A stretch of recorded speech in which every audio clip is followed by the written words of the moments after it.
పశ్చిమ గోదావరి జిల్లా నరసాపురంలో కూటమి పార్టీ నాయకులు మాజీ మంత్రి అంబటి రాంబాబు దిష్టిబొమ్మను దగ్ధం చేశారు. అంతకుముందు ముఖ్యమంత్రి చంద్రబాబుపై అంబటి చేసిన వ్యాఖ్యలపై ఆగ్రహం వ్యక్తం చేస్తూ దిష్టిబొమ్మను చెప్పులతో కొట్టి మహిళలు ఆగ్రహం ఆవేశాలు వ్యక్తం చేశారు.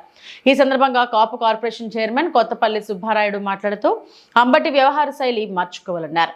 రాష్ట్ర మత్స్యకార అభివృద్ధి కార్పొరేషన్ చైర్మన్ కొట్ల పెద్దిరాజు మాట్లాడుతూ అంబటికి ఆంబోతుల అరవడం తప్ప ఏమీ తెలియదని ఎద్దేవా చేశారు.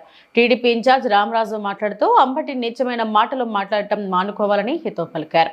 ఈ ఆందోళనలో AMC Jakkam Srimannarayana, corporation director Babji, పద్మలు పాల్గొన్నారు.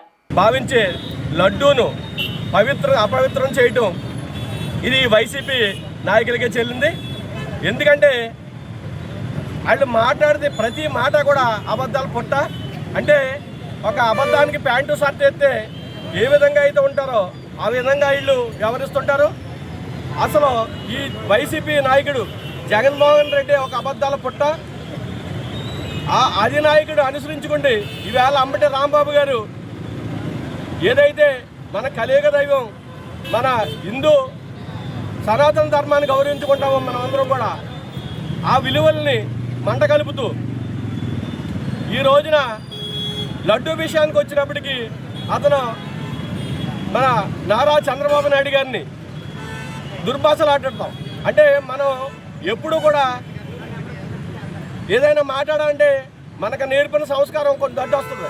కానీ ఏదైతే ఈ సంబరాల రాంబాబు ఉన్నాడో ఒక ఆంబోతును ఉసుకలిపినట్టుగా ఉసుకలిపి మన మీదకి లంజా కూడా కానీ తిట్టించడం కూడా అది సభ్య సంస్కారానికి కూడా ఎక్కడ లేని విధంగా ఉంటుంది.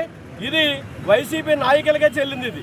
కానీ మేము కూడా ఏదైతే ఈ అంబటి రాంబాబు మాట్లాడాడో మేము కూడా మాట్లాడగలం. కానీ మాకు మా నాయకుడు సభ్య సంస్కారం నేర్పించాడు.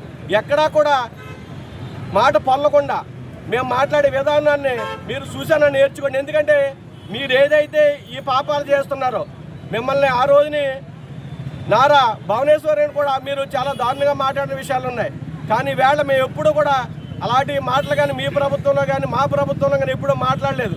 అది ఎందుకంటే మా సభ్య సమాజం చంద్రబాబు నాయుడు గారు మేము నేర్పిన సంస్కారం అటువంటిది. మీరు ఇది పందం మార్చుకోకపోతే మొన్న గత ఎలక్షన్లో ప్రజలు మిమ్మల్ని చీకొట్టి 15 సీట్లకు పరిమితం చేశారు, 11 సీట్లకు పరిమితం చేశారు. కానీ ఈసారి మీరు ఎక్కడా కూడా రాష్ట్రంలో కూడా లేకుండా మిమ్మల్ని ప్రజలు తరిమే పరిస్థితి మీరు తెచ్చుకుంటున్నారు. ఇప్పటికన్నా మీరు బుద్ధి మార్చుకోండి. ప్రజాస్వామ్యబద్ధంగా మనుషులుకోవాల్సినవి మీరు చాలా ఉంటాయి. అది నేర్చుకుని బతికిదారని ఇప్పటికైనా బుద్ధి తెచ్చుకుని బతకాలని మేము కోరుకుంటూ సెలవు తీసుకుంటాం. ప్రజాస్వామ్యం భారతదేశం మన స్వతంత్ర రోజుల్లో కూడా మనం చాలా శాంతియుతంగా బ్రిటిష్ వాళ్ళ మీద శాంతియుతంగా విరోచితంగా పోరాటం జరిగింది. ఆ రోజుల్లో ఆ రోజున ఎక్కడ ఈ విధమైనటువంటి భాష మాట్లాడటం కానీ, ఈ విధమైన జులుము చూపించడం కానీ, ఈ విధంగా అసభ్యకరమైనటువంటి పదజాలం అంటే వామరులు సైతం విని తట్టుకోలేనటువంటి అసభ్యకరమైన పదజాలాలు పోవటం అన్నది సరైనటువంటి విధానం కాదు. ఈ రోజున మన ఆంధ్ర రాష్ట్ర ముఖ్యమంత్రి గౌరవనీయులు నారా చంద్రబాబు నాయుడు గారు ఆంధ్ర రాష్ట్రానికి 4వసారి ముఖ్యమంత్రిగా ఉన్నారు. అదేవిధంగా ఆంధ్ర రాష్ట్రానికి ముఖ్యమంత్రిగా ఉండటమే కాకుండా సువిశాలైనటువంటి పవిత్ర భారతావనిలో ఈ రోజున రాజకీయాల్లో ఒక బలమైనటువంటి శక్తిగా యావత్ భారతదేశంలో ఉన్నటువంటి వ్యక్తి మన గౌరవ ముఖ్యమంత్రి చంద్రబాబు నాయుడు గారు. అంటే యావత్ భారతావనిలో అంత గౌరవం, అంత శక్తివంతుడైనటువంటి మన ఆంధ్ర రాష్ట్ర ముఖ్యమంత్రి గౌరవ చంద్రబాబు నాయుడు గారిని ఆ విధంగా ఎవరో కూడా మాట్లాడినటువంటి మాటలు మనం మరలా తిరిగి చెప్పడానికి కూడా అనువు కానటువంటి పదజాలను ఉపయోగించి ఆ విధంగా చంద్రబాబు నాయుడు గారు సీనియర్ సిటిజన్ కూడా, వయసులో కూడా చాలా పెద్దవారు, పదవిలో చాలా ఉన్నతమైన వ్యక్తి, భారతదేశంలోనే ఒక బలమైనటువంటి వ్యక్తిగా ఈ రోజున ఉన్నటువంటి వ్యక్తి. అటువంటి వ్యక్తిని కనీసం ఏమని తిట్టారో ఆ తిట్లు కూడా మరలా తిట్టడానికి అవకాశం లేనటువంటి దారుణమైనటువంటి ఏమైనటువంటి భాషలో అంబటి రాంబాబు చంద్రబాబు నాయుడు గారిని దూషించడం అనేది ఇది క్షమించలేనటువంటి నేరమని ఈ సందర్భంగా నేను తెలియపరుస్తున్నా. ఒకటే చెప్తున్నా, అంబటి రాంబాబు కూడా నువ్వు కూడా సీనియర్ సిటిజన్, నీకు కూడా 60 సంవత్సరాల వయసు దాటిపోయింది. నువ్వు 10 సంవత్సరాలు శాసనసభ్యుడిగా ఉన్నావు, అదేవిధంగా ఒక 5 సంవత్సరాలు కార్పొరేషన్ చైర్మన్గా ఉన్నావు, అదేవిధంగా అప్పుడు కాంగ్రెస్ పార్టీలో కానీ ఇప్పుడు వైఎస్ఆర్సీపీ పార్టీలో కానీ పార్టీ పదవులు చేశావు. మరి ఇంత అనుభవం ఉన్నటువంటి వ్యక్తివి, చదువుకున్న లా ఏదో చేశారు మీరు, లాయర్ అనుకుంటే మీరు. ఆ విధంగా చదువుకున్నటువంటి వ్యక్తి అంత దారుణమైన ఇంజిత జ్ఞానం లేకుండా మాట్లాడటం అనేది సభ్య సమాజం అంతా కూడా సిగ్గుపడే విధంగా, నిన్ను చూసి అసహించుకునే విధంగా మీరు మాట్లాడేటువంటి తీరు సరైనటువంటి విధానం కాదు. దీన్ని మేము తీవ్రంగా ఖండిస్తున్నాం. మీరు ఏదైనా విమర్శ చేయదలుచుకుంటే చేయండి, తప్పలేదు. మేము ఎవరు కూడా కాదనం. మేము కూడా విమర్శలకి, మీరు చేసే విమర్శలకి మళ్ళీ ప్రతి విమర్శ చేయడానికి, సరైన వ్యక్తులు ప్రతి విమర్శ చేయడానికి మేము కూడా ఎప్పుడూ కూడా సిద్ధంగా ఉంటాం. అంతేకాని ఇటువంటి నీచమైనటువంటి మాటలు ఎవరు కూడా సభ్య సమాజంలో ఎవరు కూడా వింటానికి కూడా అసహించేటువంటి పదజాలంతో అంబటి రాంబాబు మాట్లాడటం అన్నది ఇది సరైనటువంటి విధానం కాదని నేను చాలా తీవ్రంగా అంబటి రాంబాబు గారిని నేను ప్రశ్నిస్తున్నా. ఇటువంటి దౌర్భాగ్యమైన పరిస్థితిలో అంబటి రాంబాబు దిగజారటం చాలా ఏమైనటువంటి పరిస్థితులను కూడా ఈ సందర్భంగా తెలియపడుతున్నా.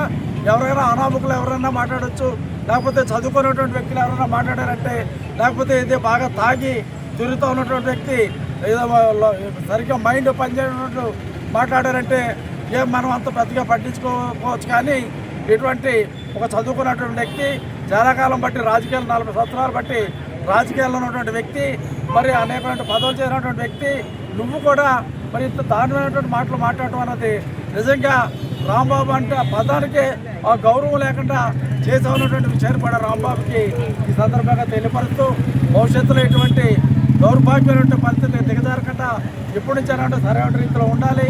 మీరు ఏదైతే పొరపాటుగా మాట్లాడారో, ఏదైతే తీవ్రంగా రాష్ట్రంలో ఒక ఉన్నతమైన స్థానంలో ఉండి సీనియర్ సిటిజన్గా ఉన్నటువంటి ఒక మహోన్నతమైన వ్యక్తిని బాధపడే విధంగా, వారి కుటుంబ సభ్యులు బాధపడే విధంగా, ఆంధ్ర రాష్ట్ర యావత్ ప్రజానికం బాధపడే విధంగా, భారతదేశంలో అనేక మంది బాధపడే విధంగా, ప్రపంచ దేశాల్లో అనేక మంది బాధపడే విధంగా మీ మాటలు ఉన్నటువంటి విషయాన్ని మీరు గమనించాలి. భవిష్యత్తులో అయినా ఇటువంటి నీచ పదజాలం వాడకుండా మరి నోరు అదుపులో పెట్టుకోవాలని అంబటి రాంబాబుని నేను డిమాండ్ చేస్తున్నాను. నాకు హృదయపూర్వక నమస్కారాలు తెలియజేస్తూ, ముఖ్యంగా నిన్న అంబటి రాంబాబు గారు మాట్లాడినటువంటి మాటలు వింటే తెలుగు ప్రజలందరూ కూడా సిగ్గుతో తల వంచుకుంటూ ఉన్నారు వేళ. ఎందుకంటే వారికి గతంలో వాళ్ళ ప్రభుత్వం ఉండగా వాళ్ళు తిట్టే బూతులు, వాళ్ళు మాట్లాడే మాటలు ప్రజలన్నీ కూడా గమనించి 5 సంవత్సరాల్లో వారిని మాట్లాడిన మాటలన్నీ కూడా ప్రజలు అవగాహన చేసుకుని ప్రజలు ఇచ్చిన తీర్పు 11 సీట్లు పరిమితం చేశారు. అయినా సరే ఈవేళ వారికి ఇంకా బుద్ధి రాలేదు. బుద్ధి రాకుండా ఈవేళ అదే పందా అనుసరిస్తూ ఈవేళ ఇంకా వాళ్ళు మాట్లాడే మాటలు చూస్తూ ఉంటే రేపు రాబోయే రోజుల్లో వాళ్ళకి ఆంధ్ర రాష్ట్రంలో ప్రజలు ఒక్క సీటు కూడా ఇచ్చే పరిస్థితి లేదు. ప్రజలందరూ కూడా అసహించుకుంటా ఉన్నారు. ఈవేళ ముఖ్యమంత్రి చంద్రబాబు నాయుడు గారు మీద వాళ్ళ తల్లిగారి మీద మాట్లాడిన మాటలు చూస్తూ ఉంటే ఈవేళ మేము కూడా చెప్పలేనటువంటి మా నోటితో మాట్లాడే విధంగా మేము బాధపడుతూ ఉన్నాం. మీ అందరూ కూడా తీవ్రమైన మనస్తాపంతో ఉన్నారు. తెలుగు ప్రజలందరూ కూడా ఈవేళ ఏ ఇంట్లో చూసుకున్నా, ఎక్కడ చూసుకున్నా ఇంత దుర్మార్గమా, అంబటి రాంబాబు మనిషేనా, వాడు మాట్లాడి మాటలు ఇంత దుర్మార్గమా అని చెప్పి ప్రతి సందులోని కూడా చర్చించుకుంటూ ఉన్నారు. కాబట్టి రాబోయే రోజుల్లో మీకు బుద్ధి చెప్పడానికి ప్రజలు సిద్ధంగా ఉన్నారని చెప్పని ఇప్పుడైనా మీరు మనసు మార్చుకోండి. భగవంతుడు మంచి మనసుని ఇవ్వాలని చెప్పని మీకు కోరుకుంటూ ఇలాంటి దుర్భాషలు ఆడేటటువంటి వాళ్ళకి ఆల్రెడీ రాష్ట్రంలో ఇప్పటికే చాలా కేసులు నమోదైనవి. ఆ కేసులన్నీ కూడా సరిపోతాయి. ప్రజలందరూ కూడా వాళ్ళకి ప్రజాకోర్టులోనే తగిన బుద్ధి చెప్పాలి. వేళ 11 సీట్లు కాదు, రేపు